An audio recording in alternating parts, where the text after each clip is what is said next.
Hey guys, good evening and welcome to another edition of Mandela Effects and of the like. Welcome all Mandela Effectings to my channel. Please hit that like and subscribe for me as I'll keep putting these videos out when they come to me. I'm actually making this as a continuation of the Black Tom explosion, which nearly took out the Statue of Liberty. Yes, that's right, I said that right. There is an incident that happened back in 1916, July 30th at around 2:33 in the morning that almost took out the Statue of Liberty. It was basically the first attack on U.S. soil. However, I came across another article here about a tugboat called the Perth Amboy. Now, this is a curious thing right here from World War One. Okay, I don't remember this, and neither does my dad, and he's a big history buff. It says here the Lehigh Coal and Navigation Company owned the Perth Amboy during one of the tugboat's most important years. The year in question was 1918, which some may recognize as the last year during which the First World War took place. Near the end of July of that year, the unsuspected Perth Amboy was involved in a rare attack on America. In fact, it was the only attack during the war that is known to have taken place in United States territory. Now, I just said that right, 1918. You guys got that in your mind, in your head? Um, the tugboat was with four barges at the time. They were sailing just off the coast of Cape Cod when they met an unexpected enemy. A German submarine, a U-156, suddenly rose to the water's surface. Although the Allied ships were unarmed, the German sub began to fire its shells. Not all these shells were aimed at the Perth Amboy and the barges, but some also hit the nearby land. More specifically, they landed in the coastal town of Orleans, Massachusetts. This made Orleans unique that it was the only town in the entirety of the United States to receive fire from the enemy during World War. The Morning Call reports. Okay, so you see that, right?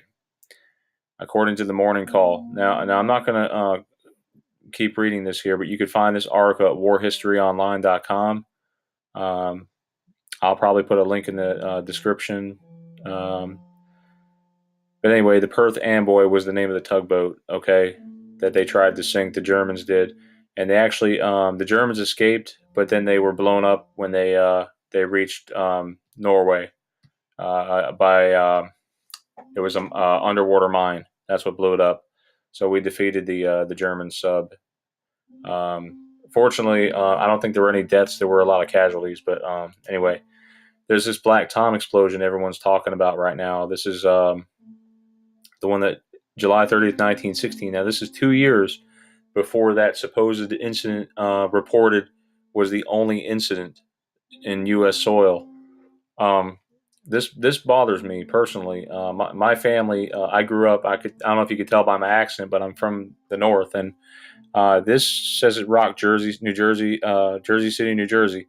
Now, I read a different article the other day, and I swear it must have changed. I'm not really sure, but it seemed like it was in Hoboken, New Jersey, is where maybe that's close by.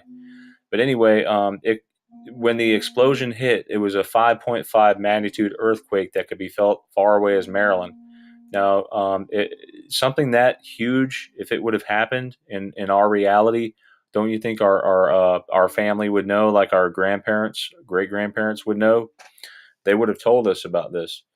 Um, our history teachers haven't even told us about this. The plate glass windows in buildings in Manhattan and Brooklyn were blown out. The Brooklyn Bridge shook, and this nearby Statue of Liberty was pummeled with shrapnel. At first, the investigators believed the catastrophe was an accident, but later investigations could show the disaster was an act of sabotage, by the Germans, who wanted to stop deliveries of ammunition to the Allied forces during World War One. 2 years after the start of the war, the Greater New York region was a major hub of the industry. Okay, I don't want to bore you to death here, but this thing happened. It really happened in this timeline or reality, whatever we're in. Um, my mother has a clear memory.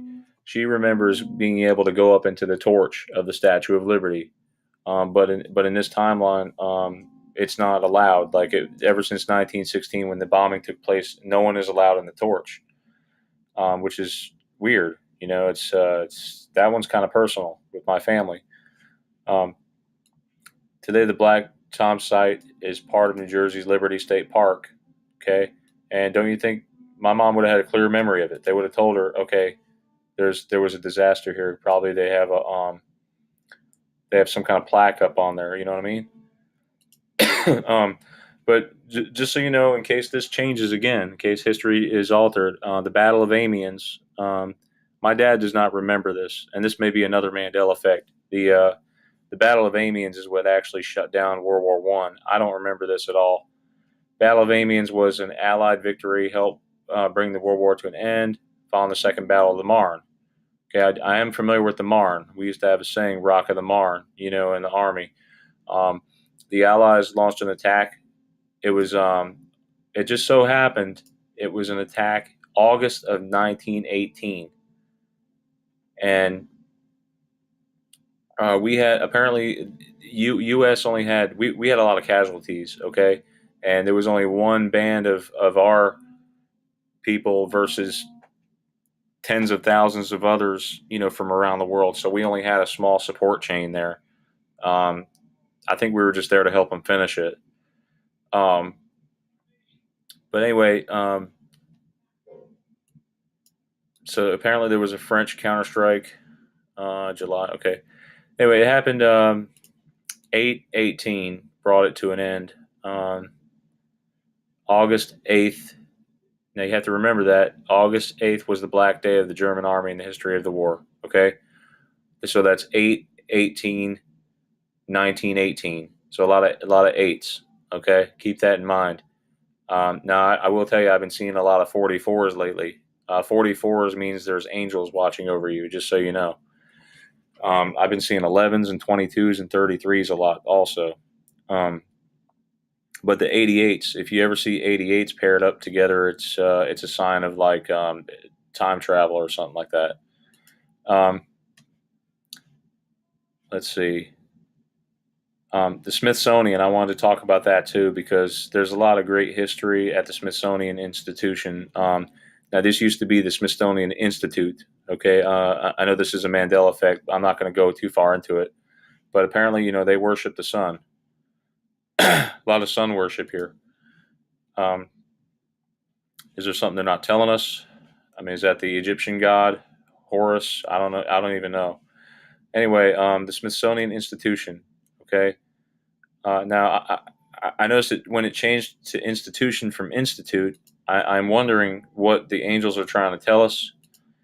And if you define institution, I mean, a marriage could be an institution. It could be a stable, valid, recurring pattern of behavior. Basically, if you're taking medication, that could be an institution, I guess.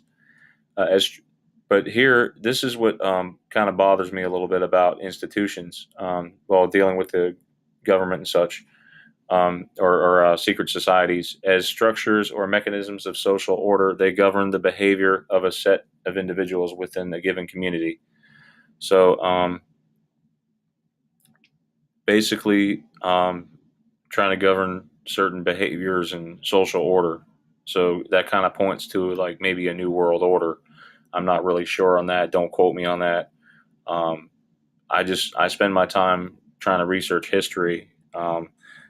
For you guys, and let me know if any of this strikes a vibe with you guys. If it hits a chord, let me know in the comments. I thank you for all your positive answers, and God bless you guys. Have a good Mandela Effect night. Signing off.